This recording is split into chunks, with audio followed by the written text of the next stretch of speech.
वैसे मैं लखनऊ में बहुत ज़्यादा मशहूर हूँ, लेकिन लोग मेरे बारे में कम जानते हैं। अब ये लाइन सुनने में बहुत ही अजीब लगती होगी।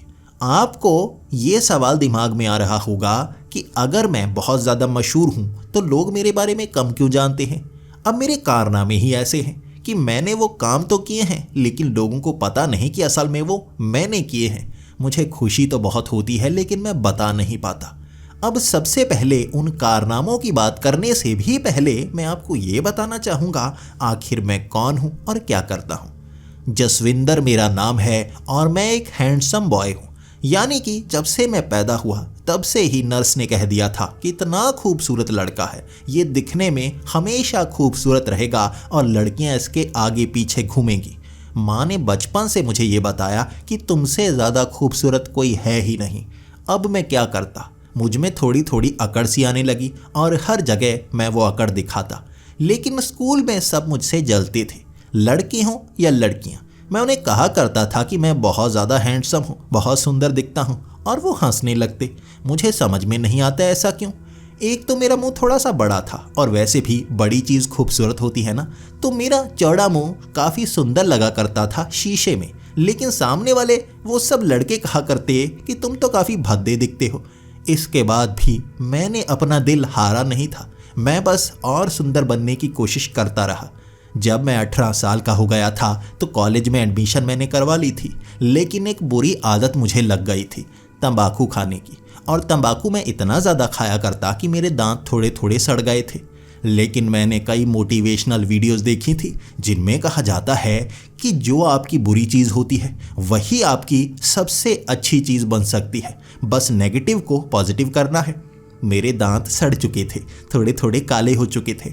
जब कोई पूछता था तुम्हारे दांत तो सड़े हुए हैं, तो मैं उन्हें कहता सड़े हुए नहीं हैं, मैंने ब्लैक स्टोन लगवाया है।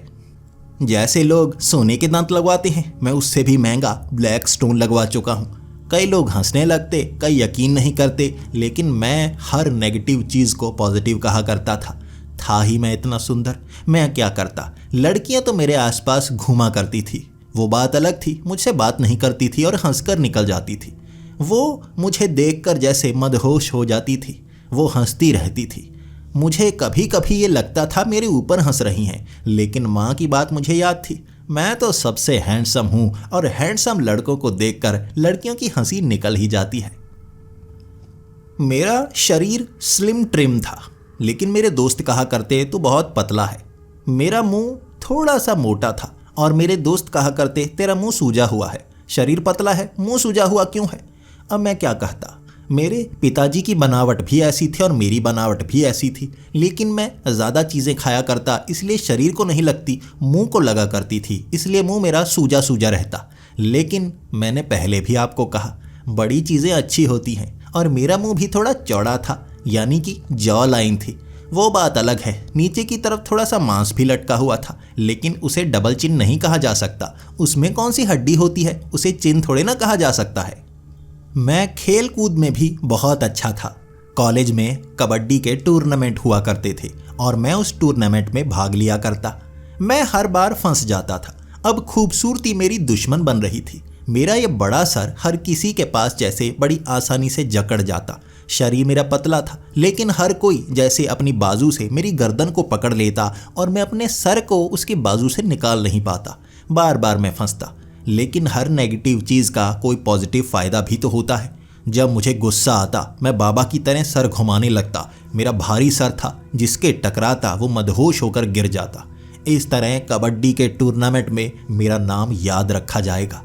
इस तरह धीरे धीरे लोग मुझे पहचानने लगे थे। अब मैं आपको उन किस्सों के बारे में बताता हूँ जिसके बारे में लोगों को पता है, लेकिन वो ये नहीं जानते कि वो मैं था। जैसा कि मैंने आपको बताया, मैंने दांतों में ब्लैक स्टोन लगवा रखे हैं। अब ये कीड़े हैं, ब्लैक स्टोन नहीं हैं, ये सिर्फ मुझे पता है। मैं कौन सा किसी को बताने वाला हूँ। एक रात इसी तरह से मैं बहुत ज़्यादा मेकअप करके, मेरी एक दोस्त थी, पहली बार कोई लड़की दोस्त बनी थी, लेकिन वो मुझे बार बार मेकअप करने को कह रही थी कि तुम सुंदर तो हो और सुंदर बनना चाहिए, तुम्हें पाउडर लगाना चाहिए।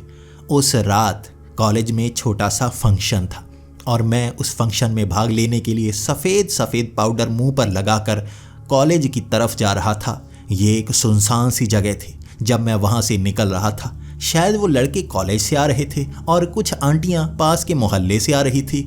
वहाँ मुझे लगा इन्हें इम्प्रेस करने का समय है। लड़कियों के सामने स्टाइल मारूंगा तो अलग ही अंदाज होगा। और मैंने उस जोकर की टिकटॉक वीडियोस देखी हुई थी, कैसे वो जोकर जैसा मुंह बना लेता है। मैं वहाँ खड़ा होकर जब उनके सामने जोकर जैसा मुंह बना रहा था, सब डर कर भागने लगे। उसके बाद वहाँ आने से लोग डरने लगे थे। कई लड़के कई लड़कियां वहां देखने के लिए आईं और हर बार मैं जोकर की तरह मुंह बना लेता और सब भाग जाते। मुझे लगने लगा था इतनी खूबसूरती उनसे देखी नहीं जा रही, वो तो सोच रहे होंगे फरिश्ते धरती पर आ गए हैं। मैं शर्माता गया, मुंह बनाता गया। इस तरह मुंह बनाते बनाते 2 घंटे वहीं पर रहा।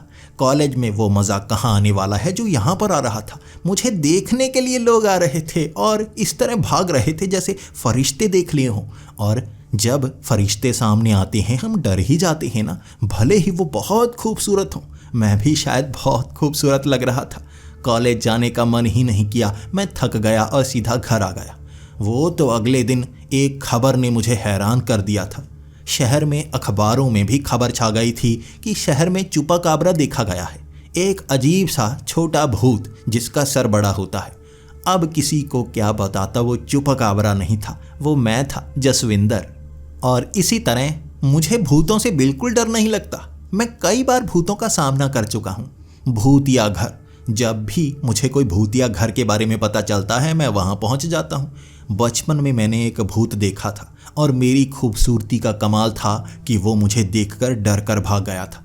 पहले वो भूत मुझे डराने की कोशिश करता रहा, फिर मैंने अपना मुंह पीछे की तरफ घुमाया, जैसे शाहरुख खान करता है ना, बाजुओं को खोलकर। मैंने वैसा किया। माँ ने कहा था तुम्हारी खूबसूरती तुम्हारी रक्षक बनेगी, और सच में मेरी रक्षक बनी। वो भूत इतना घबरा गया कि उसके बाद उस घर में भूत नज़र नहीं आया। और इसके बाद मुझे भूतों से डर नहीं लगता। अपनी खूबसूरती मुझे बहुत अच्छी लगती है, ताकत की तरह है ये। मैं भूतिया घरों में जाता और वहाँ भूत मुझे नज़र आते, लेकिन दूर रहते, खंभों के पीछे, धुंधले धुंधले, कभी छत से नज़र आते। शायद वो मेरा मुकाबला नहीं कर सकते थे। उन्हें पता है मुझ में कुछ खास है। भगवान ने मुझे ऐसा खूबसूरत, बिल्कुल फरिश्तों की तरह बनाया है, शायद कोई खास मकसद के लिए। अब भूतिया घरों में जाना, कब्रिस्तान में जाना, ये मेरे लिए आम बात थी और मैं भूतों से मजाक करने की कोशिश भी करता। एक बार एक कब्रिस्तान में मुझे एक लड़की का भूत दिखा था। मुझे लगा ये छोटी सी लड़की है, अभी इसकी शादी भी नहीं हुई होगी, शायद 16-17 साल की थी, बेचारी मर गई होगी। अब भूत बालिग हों या ना हो, उन्हें इश्क करने का हक तो ऊपर वाले ने दिया है ना। इसीलिए उस कब्रिस्तान में उससे मजाक करने के लिए छोटा सा खड्डा खोदा मैंने। उसके बाद मैं लेट गया और अपने ऊपर मिट्टी डाल ली। वक्त रात के 8 बजे का होगा और वो लड़की पेड़ के पीछे से नज़र आ रही थी और मैं बस उसे सरप्राइज़ देना चाहता था। आखिर भूतनी की भी मन्नत होती है ना, उसके भी इश्क के इरादे होते हैं ना, इसीलिए बस मैं उसे इम्प्रेस करना चाहता था। जब मैं वहाँ लेटा रहा, उसकी आवाज़ सुनाई ही नहीं दी। अचानक मैं उठा और मेरे शरीर पर मिट्टी थी। वहाँ भीड़ लगी हुई थी, कम से कम 15 लोग थे। शायद कोई मरा होगा या वो किसी कब्र के पास फूल चढ़ाने के लिए आए होंगे। मुझे देखकर वो इस तरह डरे थे।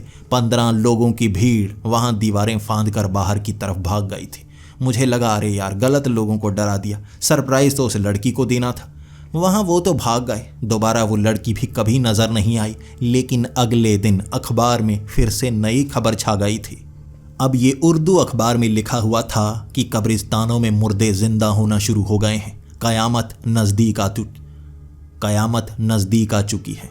अब कैसे बताता उन्हें, ये तो मैं मजाक कर रहा था। हर तरफ गलत खबर ही छा गई। उसके बाद से मैंने ऐसे मजाक करने छोड़ दिए। ना मैं जोकर जैसा मुंह बनाता, ना कब्रिस्तान में मैं जाकर लेटता। अब लोग गलत समझने लगेंगे। मेरा नाम किसी को नहीं पता, लेकिन मैं बहुत मशहूर हूँ। कहते हैं कोई ऐसा भूत है जो भयानक चेहरा लेकर अंधेरों में घूमता है, कभी कब्रों से उठ जाता है, कभी वो ऐसी शक्लें बनाता है जैसे चुपाकाबरा हो। कभी किसी को पता नहीं चल पाया वो मैं था। तभी तो आपको कहा ना, मैं मशहूर तो बहुत हूँ यहाँ पर, लेकिन मेरे बारे में लोग कम जानते हैं। अब मैं कॉलेज की पढ़ाई भी कर चुका था और काम ढूंढने लगा था। मुझे नहीं पता कैसे, लेकिन मेरी खूबसूरती ने मुझे मशहूर बनाना शुरू कर दिया था। मैं एक गाड़ियों की एजेंसी पर काम करने लगा और मेरा काम था सेल्समैन का। मैं गाड़ी बेचने के लिए जिस कस्टमर के पास जाता वो मुझे करीब समझकर मुझ पर तरस खाने लगते। मैं उन्हें कहता खूबसूरती सिर्फ गरीबों के पास नहीं होती, मैं ठीक ठाक हूँ, ज़्यादा गरीब नहीं हूँ। तब वो मेरे दांतों की तरफ देखने लगते और मैं दांत दिखाकर कहता, देखिए काफ़ी महंगे दांत हैं, ब्लैक स्टोन लगवाया है मैंने। कभी उनकी हंसी निकल जाती तो कभी मेरे शरीर की तरफ देखने लगते। शायद इतना खूबसूरत लड़का कभी नहीं देखा था, इसीलिए उस एजेंसी में मुझे ज़्यादा देर उन्होंने रखा ही नहीं।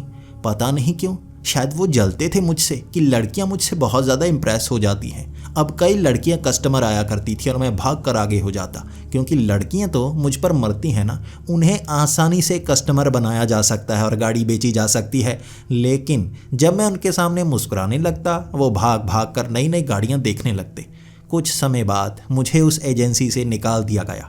अब मैं सोच रहा था आखिर ऐसा कौन सा काम करूं जिसमें हैंडसम लड़के भी मशहूर हो सकते हैं। ऐसे तो सारी दुनिया मुझसे जलती रहेगी। जैसा कि माँ ने कहा था कि तुमसे ज़्यादा सुंदर लड़का कोई है नहीं, कैसे पूरी दुनिया को इस सुंदरता का मोहित बना पाऊंगा, समझ नहीं पा रहा था। मैं इसके बाद एक्टिंग स्किल्स सीखना चाहता था और एक छोटे से एक्टिंग स्कूल में मैं लग गया। मुझे हर बार सामरी का रोल दिया जाता, वो पुराने ज़माने का भूत सामरी, और मैं कहता कि जानबूझकर मुझे गंदा बनाने की ज़रूरत नहीं है। अब खूबसूरती है तो उसे छिपाने की ज़रूरत नहीं है। सबसे हैंडसम भूत लग रहा हूँ ना, सामरी भी इतना खूबसूरत नहीं लगता होगा। और मुझे जब ये 12वां दिन था, उस मेकअप के समेत ही घर आना था। और जब मैं घर आ रहा था, रास्ते में मुझे देख देख कर लोग डर डर कर भागते गए। मैं ज़्यादा भयानक नहीं लगता और वो सोच रहे होंगे कहीं सच में असली वैम्पायर तो नहीं आ गया, शायद इसीलिए दूर भाग रहे थे। जब मैं घर में पहुंचा, मुझे लगा एक्टिंग में भी मेरा ज़्यादा काम नहीं बनने वाला है, मुझे इससे भी अच्छा कोई काम करना होगा। लेकिन तब मुझे एक नई जानकारी मिली थी। मेरा एक रूममेट हुआ करता था, बहुत ज़्यादा शराबी था। वो कभी मुझसे बात नहीं करता, हमेशा मुझसे दूर भागता। शायद जलता था क्योंकि वो ज़्यादा सुंदर नज़र नहीं आता था। लेकिन शराब पीने के बाद वो मेरे पास आकर बैठता और मेरे चेहरे की तरफ देखता रहता। जानबूझकर वो उल्टी बात किया करता था। शराब पीकर वो जानबूझकर उल्टी उल्टी बातें करता, कहने लगता, तू इतना भद्दा क्या जन्म से ही पैदा हुआ है? मैं हंसकर कह देता, हाँ हाँ, तू पीकर उल्टी बातें करता है। फिर वो मुझे कहने लगता, तेरे दांत इतने सड़े हुए हैं, साले तंबाकू छोड़ क्यों नहीं देता? मैं उसे कहता, यार ब्लैक स्टोन लगवाया है, दांत थोड़े ना सड़े हैं मेरे। अब हम दोनों में बातें होती रहीं और उसने अपनी पुश्तैनी बातें बताना शुरू कर दी। उसने कहा लखनऊ से बाहर एक छोटा सा गांव है और वहाँ एक फारसी राजा का छोटा सा किला है। कहते हैं वहाँ एक शाप है, एक बक्से के अंदर कुछ ऐसा है जिसे पाने के लिए जिन्न भी तरसते रहते हैं और उस जगह आने की कोशिश करते ही रहते हैं। वो बक्सा जिसे भी मिला वो शाप उसके साथ जुड़ गया। कहते हैं जो भी हम मांगे वो हमें मिल जाता है अगर हम उस बक्से को ढूंढ पाएं, और किस्मत वाला ही उस बक्से को ढूंढ पाता है। शक्ति की ज़रूरत होती है और लोग तो भूतों से डरते हैं।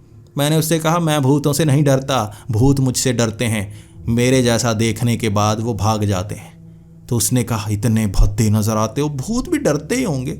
मैंने कहा, देख तुझे चढ़ गई है, तू उल्टी बातें कर रहा है, चल सो जा, मुझे अपने गांव का नाम बता देना, इस संडे मैं फ्री हूँ, घूमकर वहाँ आता हूँ, देखता हूँ बक्सा मिल जाए। अब मैं मांगूँ क्या? उसने कहा, खूबसूरती का वरदान मांग लेना, साले इस चेहरे के साथ जिंदा नहीं रह पाएगा। मैं उसे चुप करवाता रहा, नहीं नहीं, इससे ज़्यादा खूबसूरत हो जाऊंगा, दुनिया पागल हो जाएगी, नहीं इससे ज़्यादा नहीं, कुछ और मांगूंगा, या ऐसा करूंगा थोड़ा सा गंदा दिखने लगूं, मांग लूंगा यार, दुनिया जैसा बन जाऊंगा जैसे सब आम लोग हैं, तू भी। अगले दिन मैंने उससे एड्रेस ले लिया। भूतों से मैं डरता नहीं तो उस किले को देख कर आऊँगा। जब उस गांव को ढूंढने के लिए पहुंचा था, आसपास कोई घर नहीं, कोई गांव नहीं, उस गांव को भी वीरान गांव कहा जाता है। मुझे लगा सच में यहाँ कोई ना कोई शक्ति तो होगी। फारस के राजा का किला, शायद बहुत खूबसूरत किला होगा, देखने में बहुत ज़्यादा मज़ा भी आएगा। बहुत ज़्यादा चलना पड़ा था मुझे, लेकिन जब मैं उस जगह पर पहुँच गया जहाँ फारस का किला कहा जाता था, देखकर मैं हैरान। वहाँ आसपास खंडहर ही खंडहर थे, ये कोई किला नहीं हो सकता, पुराने ज़माने के घर होंगे। और वहाँ जब आगे खास जगह पहुँचा, मुझे किला दिख गया। 10 बाय 10 का किला, पत्थर, वो भी टेढ़े मेढ़े से लगाए हुए, टेढ़ा सा छोटा सा किला। मैं वहाँ सोचता जा रहा था, आखिर इतना अमीर राजा और इतना छोटा किला। अब इसे किला क्यों कहते हैं? इसे तो छोटा सा घर कहना चाहिए ना। अब यहाँ कौन सा खजाना होगा? बेवकूफ़ बनाते हैं लोग। और मेरे उस दोस्त ने भी मुझे बेवकूफ़ बना दिया। साले ने पी हुई थी, मुझे यहाँ पर भेज दिया। अब इतना ज़्यादा चल कर आया था मैं, शाम के 6 बजे का वक्त हो गया था। वो तो भगवान का शुक्र है कि बैग में खाने का सामान लेकर आया था, तो उन्हीं खंडहर में मैं बैठकर खाना खाने लगा। सूखी हुई रोटियां अचार के साथ खाने में मुझे बहुत ज़्यादा मज़ा आता है। शायद इसीलिए मैं इतना स्लिम ट्रिम हूँ। पतला शरीर है मेरा, और खाना खाते खाते कब पेट भर जाता है पता ही नहीं चलता। खाना खा चुका था मैं, लेकिन तभी घुंघरुओं की आवाज़ ने मुझे डरा कर रख दिया। ऐसा लग रहा था किसी ने भारी घुंघरू पहन रखे हों और कोई लड़की आसपास घूम रही हो। फिर मैंने शाहरुख खान की तरह थोड़ा स्टाइल मारा। मुझे देखकर लड़कियां फिसल जाती हैं, कहीं दूर से देख लिया होगा, पीछे पीछे आ रही होगी, मुझसे प्यार करने लगी होगी। कोई बात नहीं, देखने देता हूँ। अब लड़के भी सुंदर सुंदर लड़कियों को ताड़ते हैं, अब मुझे सुंदर सुंदर लड़कियां ताड़ती हैं, तो मैं क्या करूँ? भगवान ने ऐसा ही बनाया है मुझे। फिर वो घुंघरुओं की आवाज़ कभी एक दीवार के पास से आती तो कभी दूसरी दीवार के पास से। ऐसा लग रहा था जैसे जानबूझकर चल चल कर आसपास से कोई मुझे देखने की कोशिश कर रहा हो। मैं कुछ समय वहाँ बैठा रहा, झांकता रहा, कौन है, कौन सी लड़की है जो मुझे देखने के लिए इस तरह उतावली हुई जा रही है। फिर मैंने आवाज़ लगाई, कौन है, बाहर आ जाओ। देखो, अगर तुम मुझे देखना चाहती हो तो पास से देखो, मैं मना नहीं करूँगा। वैसे भी कई लड़कियाँ मेरे प्यार में पागल हैं, तो मैं तुमसे भी दोस्ती कर सकता हूँ। लेकिन घुंघरुओं की आवाज़ सुनाई देती रही, वो लड़की नज़र नहीं आई। मैं उस घर से बाहर निकला था। वो खंडहर आस पास बहुत ज़्यादा थे। घुंघरुओं की आवाज़ पास से आती रही और वो घर भूल भुलैया की तरह थे। एक तरफ से घुस जाओ तो दूसरी तरफ से निकलते हैं और वहाँ से निकलने का फिर रास्ता नज़र नहीं आता। आप भटकते जाते हैं। आवाज़ें हर बार मुझे ऐसा लग रहा था जैसे एक दीवार की दूसरी साइड से आ रही हों। मैं हर बार उस तरफ जाता और घुंघरुओं की आवाज़ आती ही रहती। बस उसे ढूंढता ही रहा, कौन सी लड़की है जो मुझसे मिलना चाहती है, जो इतनी ज़्यादा उतावली हुई पड़ी है कि पास की दीवार के पास घुंघरुओं की ये छनछनाहट सी भेजती है, लेकिन सामने नहीं आ रही। मैं तेज़ी से भागने लगा था क्योंकि अंधेरा हो गया था और यहाँ से मुझे जल्दी से बाहर जाना था। मेरे पास एक छोटी सी टूटू लाइट थी। ये टॉर्च लाइट थी जिससे ज़्यादा दूरी तक देखा नहीं जा सकता था, पास देखा जा सकता था, और उसमें भी मैंने पुरानी वाली बैटरी से डाल रखी थी। मुझे लगा था काम चल जाएगा, लेकिन बार बार बंद हो रही थी वो। अब उस टॉर्च के सहारे मैं उस भूल भुलैया वाले घरों में जैसे गुम सा हो गया था। ये जो पुराने घर थे ना, काफ़ी दूर तक फैले हुए थे, और एक पहाड़ी के पास मुझे एक गुफा सी नज़र आई। ये एक टूटा हुआ घर था और यहाँ से खिड़की से बाहर तो मैं देख पा रहा था, लेकिन मुझे कोई और रास्ता नहीं मिल रहा और दूसरी तरफ खाई थी, यानी मुझे पीछे जाना होगा। लेकिन तभी घुंघरुओं की आवाज़ उस छोटी सी गुफा के अंदर से आई और मुझे लगा लड़की यहाँ पर है। अब ये कितनी उतावली लड़की है, मुझे गुफा में बुला रही है। अरे गंदी लड़की, कोई बात नहीं, इसे समझा कर आता हूँ। मैं अब उस गुफा में कदम रखकर उसका पीछा करने लगा था। अब उस गुफा के अंदर से फिसलता फिसलता मैं आगे बढ़ रहा था। मैं फिसलता फिसलता एक जगह पर गिर गया और पत्थर मेरे सर से टकराया। वो तो अच्छा हुआ, वो पत्थर थोड़ा नर्म था, सर से टकरा कर वो टूट गया। वैसे भी मेरा सर ज़्यादा मजबूत है, भले ही शरीर पतला है, लेकिन सर मोटा है मेरा। अब वहाँ टॉर्च की रोशनी में देख रहा था कि ये कौन सी जगह पर आ गया हूँ मैं। आसपास जैसे चमकते हुए पत्थर थे, उन पर टॉर्च की रोशनी पड़ती और इधर उधर बिखर जाती, पूरी जगह पर रोशनी ही रोशनी हो जाती। वहाँ कुछ भी मुझे नज़र नहीं आ रहा था और मैं देखे जा रहा यहाँ हो क्या रहा है। फिर आगे एक छोटी सी सुरंग नजर आई और ऐसा लग रहा था ये सुरंग बनावटी हो, अपने आप बनी हुई कोई गुफा नहीं थी। वो इंसानों द्वारा बनाई हुई सुरंग लग रही थी, जिसके नीचे 2 रेल की पटरियां जैसी थी। तब मुझे लगा ये तो कोई माइन लगती है और यहाँ खुदाई वुदाई होती होगी, तो लड़की यहाँ काम करती होगी। हो सकता है किसी ट्रॉली पर घुंघरू बांधे गए हों और मैं पागल घुंघरुओं का पीछा करते करते यहाँ आ गया। अरे क्या करूं यार, खूबसूरत लोगों का दिमाग थोड़ा कम होता है। कोई बात नहीं, अब बाहर चलता हूं, यहाँ ज़्यादा समय नहीं रुकना चाहिए मुझे। तभी एक लड़की की आवाज़ पीछे से आई, तुम यहाँ क्यों आए हो? अब पीछा करते करते यहाँ आए हो तो लेकर नहीं जाओगे जिसे ढूंढ रहे हो? मैं मुस्कुराकर शाहरुख खान की तरह बाजुओं फैलाकर पीछे की तरफ मुड़ा और कहने लगा, अच्छा तो तुम मिल ही गई, आओ तुम्हें लेकर चलता हूं।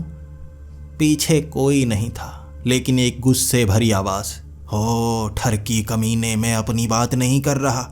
इन गुफाओं में रखा वो बक्सा, क्या उसे ले जाना नहीं चाहोगे? मैंने कहा, बक्सा? यहाँ रखा है बक्सा? वो तो किले में रखा था ना, उसे ढूंढने के लिए मैं आया था, तो यहाँ रखा है बक्सा? उसकी आवाज़ आई, हाँ यहाँ रखा है। मैं उस तरफ टॉर्च मारे जा रहा था, लेकिन जहाँ से आवाज़ आ रही वहाँ कोई नज़र नहीं आ रहा।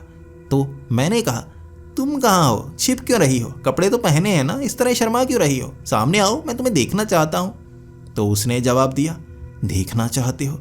मुझे कोई देख नहीं सकता, और तुम जैसा तुच्छ इंसान मुझे कैसे देखेगा, और वो भी आम इंसानों से भी ज़्यादा भद्दा वाला। अब मैंने उसे कहा, देखो इस तरह सरकेज़म करने की ज़रूरत नहीं है, तुम सीधे सीधे बोल सकती हो, मैं सुंदर हूँ तो सुंदर हूँ, तुम भी सुंदर हो तो सामने आओ, अब आमने सामने बात करते हैं। उसने कहा, नहीं, मुझे तभी देख पाओगे अगर तुम उस बक्से को ढूंढ सकती हो। मैं कब से उस बक्से को ढूंढने की कोशिश कर रही हूँ, लेकिन शाप के कारण उसे मैं ढूंढ नहीं सकती, इंसान ढूंढ सकता है। क्या तुम ढूंढ सकते हो जिसे ढूंढने आए हो? मैंने कहा, हाँ ढूंढ सकता हूँ, वैसे भी तुम जो भी हो, भूतनी प्रेतनी इंसानी हो, जो भी हो, मुझे तुमसे डर नहीं लगता। तो उसके हंसने की आवाज़ आई और मैंने भी शाहरुख खान की तरह स्टाइल मार ही दिया। फिर उन गुफाओं में उसने मुझे इशारा करके कहा था कि यह सामने वाली गुफा, यहाँ पर कहते हैं इंसान ढूंढ सकता है, जाओ ढूंढो, मैं तुम्हारे साथ ही हूँ, तुम्हारी रक्षा करूँगी। मैं अब हंसते हंसते, हाँ तुम रक्षा करोगी, बिल्कुल मेरे प्यार में गिर चुकी हो ना।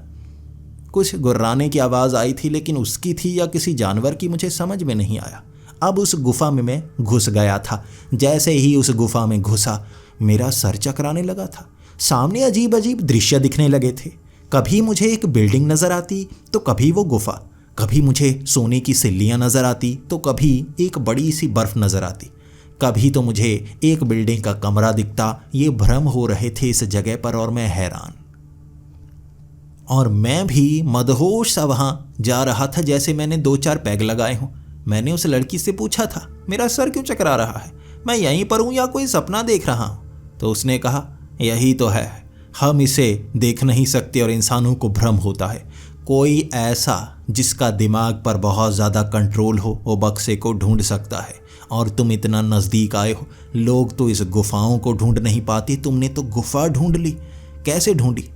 मैंने भी हंसते हुए कहा, तुम्हारे घुंघरू, ये पुराने ज़माने के घुंघरू पहनकर घूमती रहती हो, तो पीछा करते करते मैं यहाँ पर आ गया।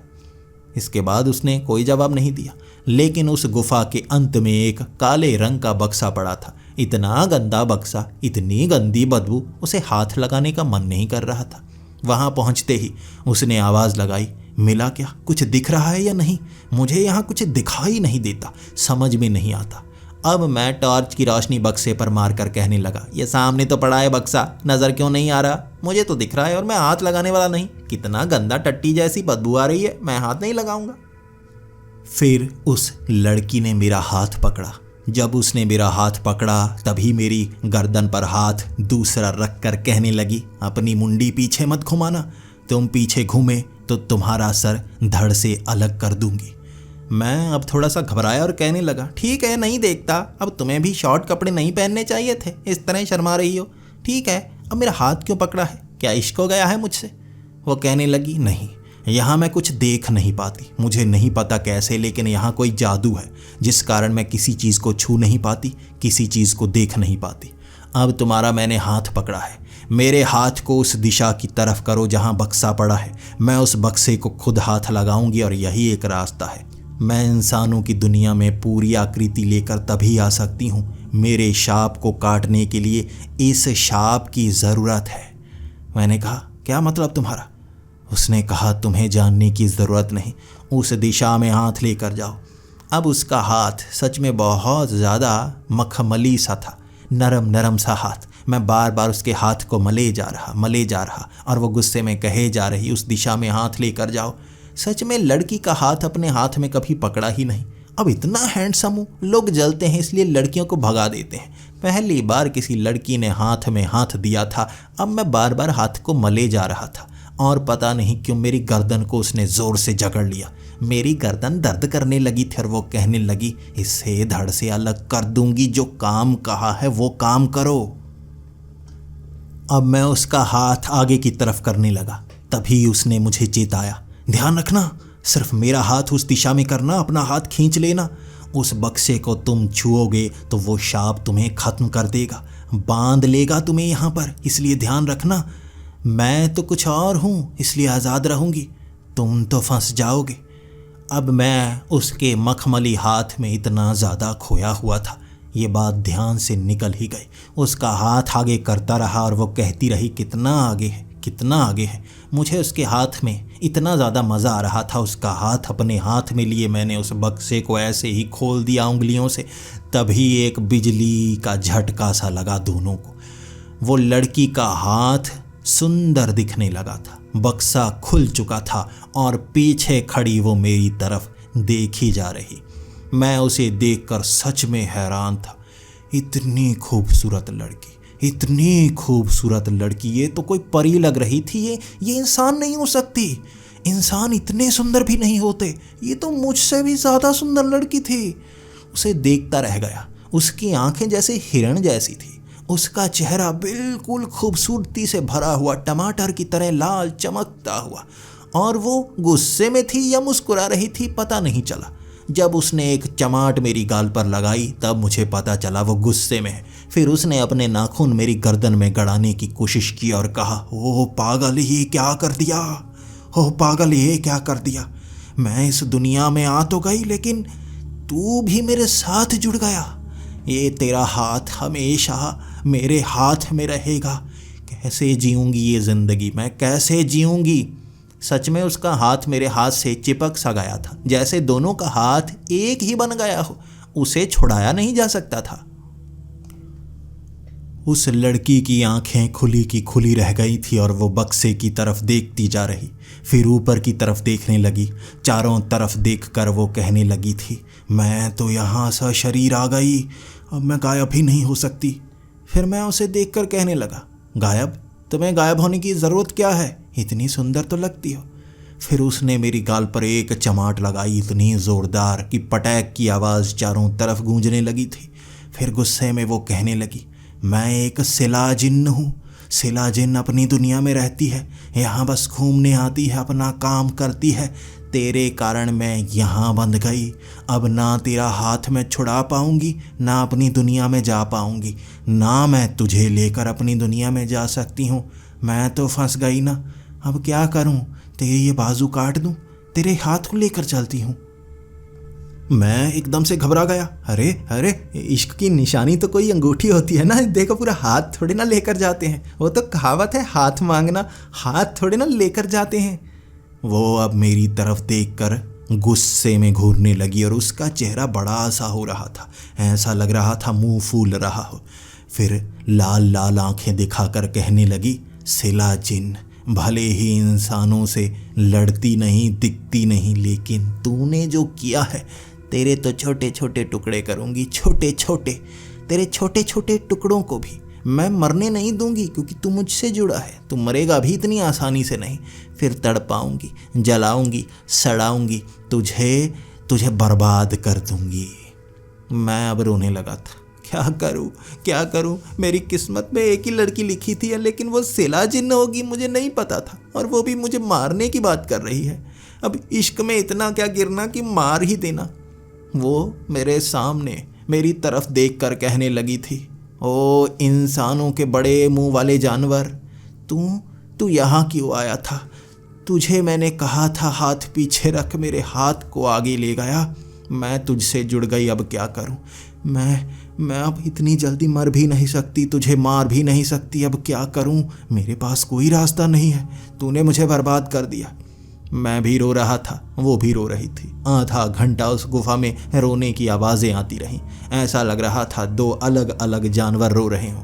मैं तो इंसानों की तरह रो रहा था, लेकिन उसकी चीखें काफ़ी अजीब सी थी। फिर वो मेरी तरफ देखकर कहने लगी, है ना तरीका, है, तू मेरी दुनिया में नहीं आ सकता, मैं तुझे वहाँ ले जा नहीं सकती, तो मैं भूतिया दुनिया में तो ले जा सकती हूँ ना। वहाँ शरीर के दो भाग किए जा सकते हैं। उस खास मौत की ढेरी के ऊपर बना वो पेड़ हम दोनों को अलग कर सकता है। जब हम दोनों अलग हो जाएंगे, तुझे यहाँ छोड़ दूंगी, मैं अपनी दुनिया में चली जाऊंगी।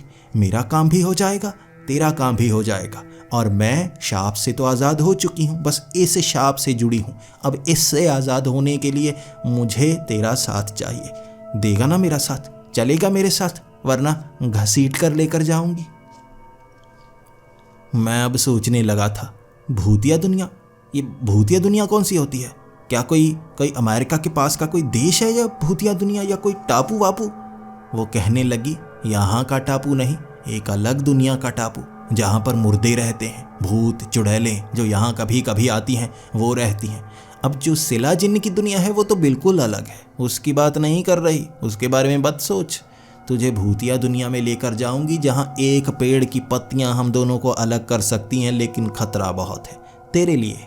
लेकिन एक अच्छी चीज़, तू मुझसे जुड़ चुका है, तो मेरी शक्ति तेरे अंदर भी है। मरेगा तू भी नहीं, लेकिन टूट तो सकता है, कट तो सकता है, वहीं फंसा रह सकता है, इतने खतरे हैं। तो मैं अब उसकी तरफ देखकर कहने लगा, देखो, इश्क में मरना वो अलग बात होती है, इस तरह इश्क में कटना मैं ये नहीं कर सकता। तुम ऐसा करो, मेरे साथ चलो, मेरे साथ रहो, मैं तुम्हें बहुत खुश रखूँगा।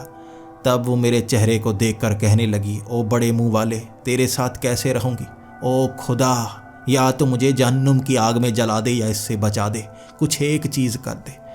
अब वो ऊपर वाले की तरफ इस तरह इशारे कर रही थी, तो मुझे लगा ऐसी अबला लड़की की मदद तो करनी ही होगी। मैंने कहा, ठीक है, मैं तुम्हारे साथ चलने को तैयार हूँ, किसी लड़की को रोते हुए नहीं देख सकता मैं। फिर हम उस गुफा से बाहर निकले। वो मुझे एक कब्रिस्तान की तरफ ले जा रही थी। मुझे कब्रिस्तान से बिल्कुल डर नहीं लगता। मैंने उसे साफ कह दिया था कि ये कब्रिस्तान में मैं पहले भी आ चुका हूँ, यहाँ मुझे डर नहीं लगता, और दूसरी दुनिया का रास्ता कहाँ से है? तो उसने कहा, यहाँ एक पेड़ है, अब उस पेड़ के पास से रास्ता है। बहुत साल पहले मैं यहाँ पर आया करती थी। एक कोई पागल सा था, अंधेरे में मुझे घूरता रहता था। वैसे अमूमन मुझे कोई देख नहीं सकता, लेकिन कुछ खुशकिस्मत इंसान होते हैं जो शायद अच्छे होते हैं, वो मुझे देख सकते हैं। वो मुझे देखा करता था, घूरता रहता था, यहाँ कभी मिट्टी के नीचे दफन हो जाता था, ऐसी पागल हरकतें करता ही रहता था। फिर मैं यहाँ कम आने लगी, मुझे और रास्ते पता थे, तो मैंने सोचा कब्रिस्तान के रास्ते को क्यों चुनूं, दूर वाला रास्ता चुनने लगी। मैं फिर से मुस्कुराया था। वो लड़का मैं था। अच्छा, मैं तुम्हें खुश करना चाहता था। उस समय तुम 16-18 साल की रही होगी, मुझे लगा कोई मरी हुई लड़की की आत्मा है। वो गुस्से में मेरी तरफ देखने लगी और कहने लगी, तू मेरी किस्मत में कब से फंसा हुआ है? कैसी हड्डी है तू जो कबाब में हमेशा घुस आती है? जल्दी चल, मेरे पास समय नहीं है, तुझे ज़्यादा बर्दाश्त नहीं कर सकती मैं। फिर एक पेड़ के पास का छोटा सा छेद, वो इतना छोटा था कि मेरी बाजू नहीं घुस सकती थी, और उसने मुझे पूरे को उसमें घुसेड़ दिया। फिर खुद छलांग लगाई और उस छेद से दूसरी तरफ हम एक दरवाज़ा खोलकर निकले थे। अजीब सी जगह थी, वहाँ तारे थे, चांद नहीं, अंधेरा इतना ज़्यादा कि दूर तक कुछ देखा नहीं जा रहा। लेकिन हर चीज़ जो जली हुई पास दिख रही थी, मिट्टी काले रंग की थी, और आवाज़ें डरावनी डरावनी, चीखने की आवाज़ें, रोने की आवाज़ें, चिल्लाने की आवाज़ें, वो आवाज़ें गूंजे जा रही थी। और उसने कहा, ये है मुर्दों की दुनिया, यहाँ इंसान नहीं आ सकते, वो कुछ समय में मर जाएंगे, लेकिन तू मेरे साथ जुड़ चुका है। एक तो तेरा ये थोपड़ा, मुझे शर्म आ रही है, किसी ने मुझे तेरे साथ देख लिया, मैं शर्म से न मर जाऊं। तब वो मेरे साथ चलने लगी। वहाँ कई भूत प्रेत नजर आ रहे थे और वो हम पर हमला करने की कोशिश कर रहे, लेकिन वो एक झटके में, एक चुटकी बजाकर उन पर बिजली गिरा देती और वहाँ से वो भाग जाते। कभी कभी मुझे मारने की कोशिश करते, लेकिन मुझे दर्द नहीं हो रहा था। मुझे जितना खरोंचा जाता, मुझे दर्द होता ही नहीं, शायद उसकी शक्ति थी। फिर चलते चलते एक खास पहाड़ी के पीछे वाले हम एक गेट के पास पहुँचे। अब ये गेट था आगे जाने का रास्ता। यहाँ पर भी जैसे इलाके बने हुए थे, चुड़ैलों के इलाके, भूतों के इलाके, पिशाचों के इलाके। तब उसने मुझे कहा था, अब ये इस तरफ से आए हैं तो गेट के पास तो जाना होगा। अब वो 2 जिन्न वहीं पर होंगे, कमीने मेरा मजाक बनाएंगे। अब सिला जिन्न, वो सिला जिन्न को पाना चाहते हैं क्योंकि हम होती बहुत खूबसूरत हैं। हमारे पीछे वो पड़े रहते हैं और उनसे इजाज़त लेना मेरे लिए खुद शर्म की बात होगी। तेरे कारण मुझे ये करना पड़ रहा है। दूर वाले दरवाजे से मैं अंदर जा नहीं सकती थी, बहुत चलना पड़ता। मुझे तूने बांध दिया है अपने इंसानी शरीर के साथ। फिर गुस्से में मुझे वो गेट के पास लेकर गई और मुझे उसने एक पेड़ के पीछे रख दिया। अपना हाथ मेरे हाथ में डाले हुए वो आगे खड़ी थी। तभी सामने से एक जिन्न ने कहा, अच्छा कोई जोड़ी चली आ रही है। इनमें से एक तो सिला जिन्न लग रही है, हाथ में हाथ डाले। ओ रोमांटिक जोड़ी, कौन हो तुम? तो वो सिला जिन्न गुस्से में कहने लगी, अपना काम कर, मुझे आगे जाने दे। तू जा यहाँ से, देख मुझे देखना मत, तू निकल। तो वो कहने लगा, अच्छा तेरे जैसी खूबसूरत जिन्न किसी और जिन्न के नसीब में नहीं। किसे लेकर आई है, किसे अपना प्यार बनाया है, मुझे दिखा तो सही। तुझ पर कब से लाइन मार रहा था, मेरी बात नहीं मानी। अब देखता हूँ कितने खूबसूरत इंसान को, जिन्न को, पिशाच को किसे अपना जीवन साथी बनाया है, जिसके साथ हाथ में हाथ डाले घूम रही है। वो मान नहीं रहा था। उसने कहा वो गेट तभी खुलेगा अगर वो दोनों को देख पाएगा। वो गुस्से में आ गई थी और उसने मुझे खींचा। जैसे ही मैं सामने आया, वो भयानक सा जिन्न था, देखने में डरावना लग रहा, और वो मुझसे डर गया और कहने लगा, ये कैसा जीव है, ये क्या जानवर से शादी की है? तब मैं बोला, जानवर नहीं हूं, क्या कभी खूबसूरत इंसान नहीं देखे? वो कहने लगा, ये बोलता भी है, ये इंसानों की तरह बोलता है। फिर मैं हंसकर कहने लगा, हरे इंसान बोलते हैं। मेरे दांतों को देखकर वो कहने लगा, ये क्या चीज है? ये इंसान है, परजीवी है, राक्षस है या जानवर है? इतने डरावने दांत, इससे क्या करेगा ये? अब वो सिला जिन्न गुस्से में आने लगी थी और गुस्सा तो मुझे भी आ रहा था। मेरे गुस्से को कोई कुछ समझ ही नहीं रहा था। तभी दूसरा जिन्न भी बोला, देखो यहाँ गेट से शरीर तो निकल जाएंगे, इसका ये बड़ा सर नहीं निकल पाएगा। ये बात कहकर दोनों हंसने लगे। अब मेरे सर का मजाक उड़ाया जा रहा था तो मैं भी क्या करता। मैं गुस्से में कहने लगा, तुम जैसे भद्दे जिन्न मैंने भी कभी नहीं देखे। अब जिन्न की तो पूंछ होती है, तुम्हारी तो 2 टांगे लगी हुई हैं, फिर भी उड़ो उड़ो, तुम उड़ते रहोगे। हम दोनों में बहस होने लगी और फिर वो सिला जिन्न खींचकर मुझे उस गेट के पार ले गई। अब वहाँ से रास्ता आसान था, बस पहाड़ियों को पार करना था और रास्ते में उसे शर्म आ रही थी अगर कोई मिला। यहाँ ज़्यादातर उसे जान पहचान वाले दिखेंगे जो इस दुनिया में उस पर लाइन मारते हैं, और मुझे उसके साथ जुड़ा हुआ देख वो उसकी बहुत बेइज्जती करने वाले थे। इसीलिए उसने मेरे मुंह को एक काले रंग के कच्छे से ढक दिया। पता नहीं ये कच्छा किसका था, मुझे लगता है वहाँ खड़े किसी जिन्न का होगा। उससे गंदी सी बदबू आ रही थी। वहाँ अजीब से जानवर थे जिनके शरीर कुत्ते जैसे थे लेकिन चेहरा इंसानी। वो हमें पकड़ने के लिए करीब आते, हमें उनसे भागना पड़ रहा था। भले ही वो हमें मारते ना, लेकिन हमारी टांगों को, बाजुओं को पकड़कर हमें वहीं बंदी बना लेते। इस तरह बड़ी मुश्किल से हम वहाँ से दूर निकल पाए थे। बहुत समय भागे थे हम, बचे थे हम, उड़ने वाले पिशाचों से बचे। खतरनाक से खतरनाक जीव आ रहे थे और उनसे बचने में परेशानी हुई। सिला जिन्न की शक्तियाँ भी देख पा रहा था। ना सिर्फ वो खूबसूरत थी बल्कि वो बहुत ज़्यादा मार्शल आर्ट भी जानती थी। वो हर बार नई नई ट्रिक अपनाती और बच जाती। कभी हम पेड़ों पर चढ़ जाते और कभी हम नीचे छेद बनाकर छिप जाते। मिट्टी में कभी कब्र बनाकर वहाँ लेटना पड़ जाता।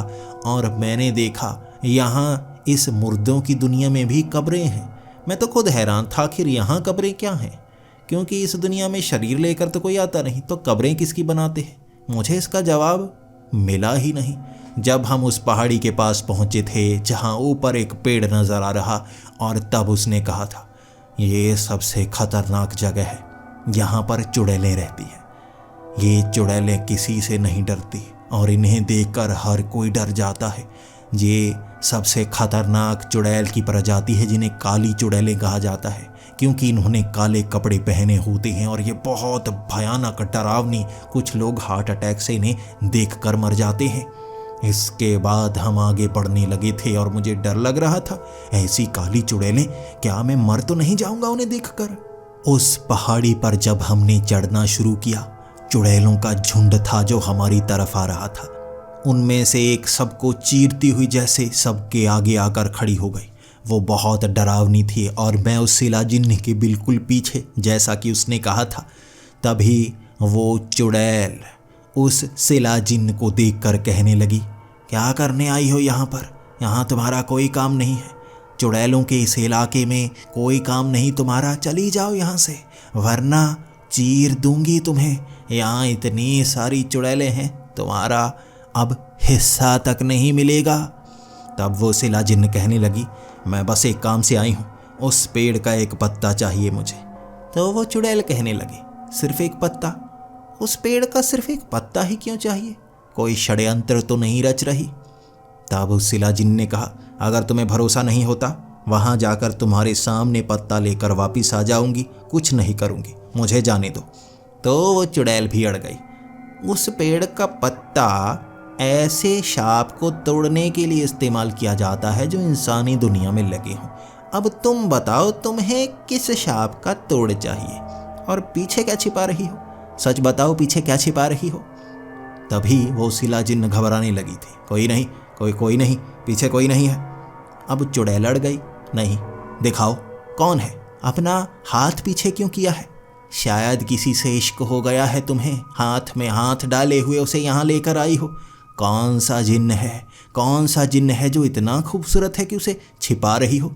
हमें पता है हम चुड़ैलें हैं, हम प्यार कर सकती हैं, लेकिन कोई इतना सुंदर कैसे हो सकता है कि तुम्हें डर है कि हम उससे प्यार करने लगेंगी?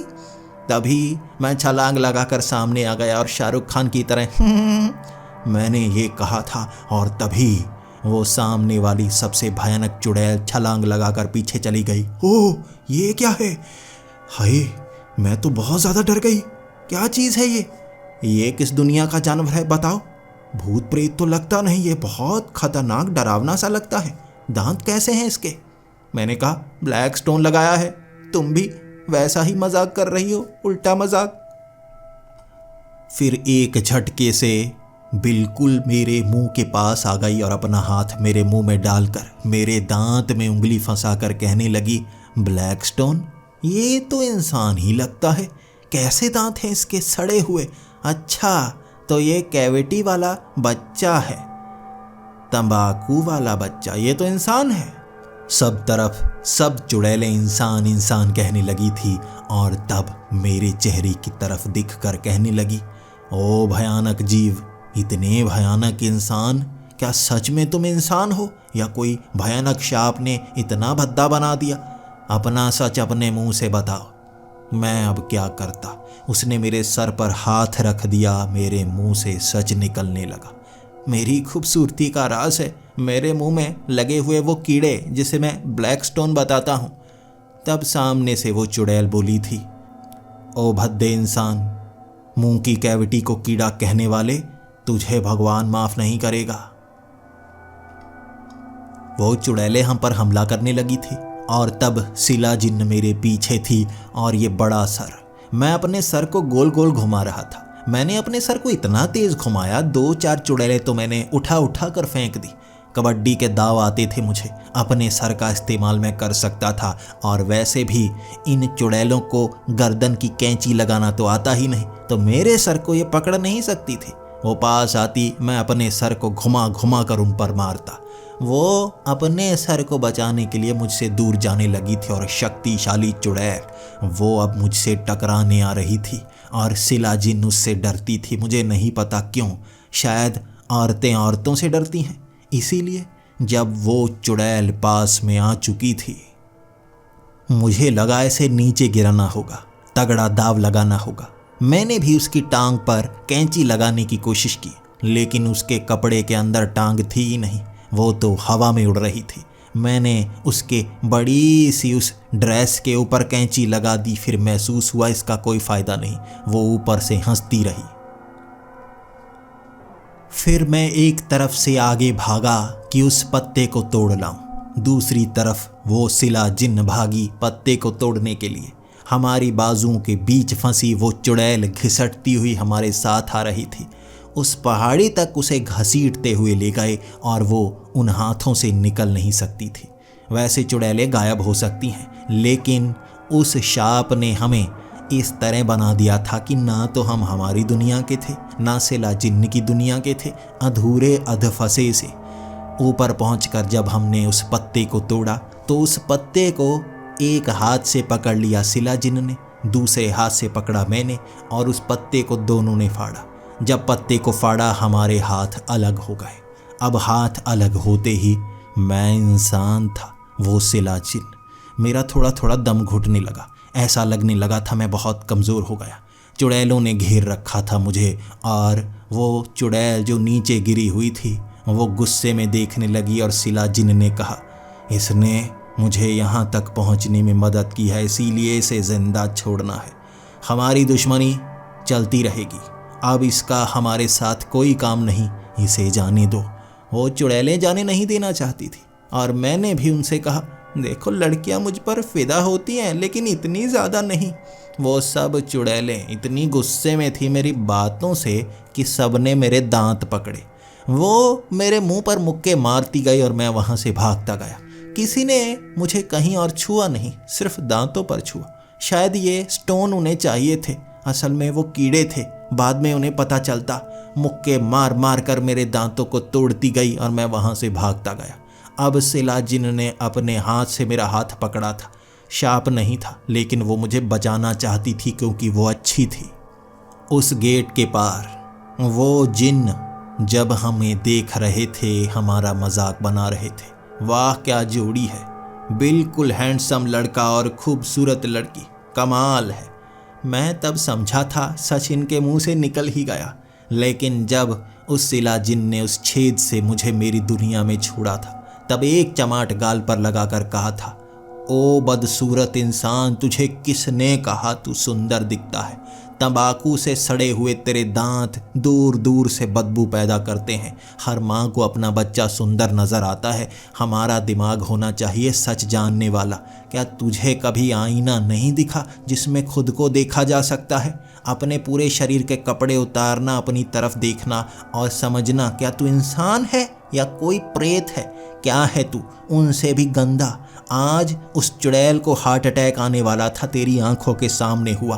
अब तो शर्म खा ले हो इंसान, चला जा यहाँ से, चला जा यहाँ से। मुझे दोबारा नज़र मत आना, ये चेहरा मैं भूल नहीं सकती। इतना भयानक चेहरा, ये तेरा पतला शरीर और इतना गुब्बारे जैसा सर उस पर लगा हुआ है। इस सर से तूने 4 चुड़ैलों को वहाँ जख्मी किया है। अब तो शर्म खा ले, ओ सड़े हुए दांतों वाले जिसे ब्लैक स्टोन कहता है। इतनी लंबी बेइज्जती की उसने, मेरा चेहरा उतर गया। मायूस होकर वहाँ से गया था और मुझे लगा था इतनी खूबसूरत सिला जिन्न शायद मुझे पसंद करती है, लेकिन उसने मुझे आईना दिखा दिया था। अगले 2 दिनों तक मैं समझता रहा था पूरी ज़िंदगी में मेरे साथ क्या क्या हुआ। मैं बचपन से खुद को खूबसूरत समझता रहा और इस एडवेंचर ने मुझे सच बता दिया। भूतिया दुनिया की चुड़ैलें तक मुझसे डरती हैं, मैं खुद को खूबसूरत कैसे समझता हूँ। 2 दिनों तक मैं डिप्रेशन में चला गया था। फिर मैं अपनी माँ के पास गया और माँ से कहने लगा, माँ सच बताओ क्या मैं खूबसूरत हूँ या बहुत ज़्यादा भद्दा हूँ? तब मेरी माँ ने अपने मुंह में पानी भरा था और भगवान का नाम लेकर कहा था, तू सच में बहुत खूबसूरत लगता है, तुझसे सुंदर कोई है ही नहीं। मुझे बहुत खुशी हुई। मुझे लगा सब चुड़ैलें वो सिला जिन्न झूठ बोल रहे थे, मेरी माँ बिल्कुल सच्ची है, मैं खूबसूरत दिखता हूँ। दोस्तों, अब भी तंबाकू की आदत मेरी छूटी नहीं है और दांत मेरे ज़्यादा सड़ चुके हैं, लेकिन अब भी मैं कहता हूँ ब्लैक स्टोन लगाया है मैंने और मैं बहुत खूबसूरत दिखता हूँ। वो मुझे फंसाने की कोशिश कर रहे थे। आपको भी अगर ऐसे भूत प्रेत जिन्न मिले तो वो आपको झूठ बताते हैं, उनकी बातों पर भरोसा मत करना। जो आपको घर वाले कहते हैं आप वैसे ही लगते हैं। मेरी इस कहानी से सबक ले लेना, जो मैंने किया आप भी वैसा ही करना, जिंदगी में सफल हो जाओगे।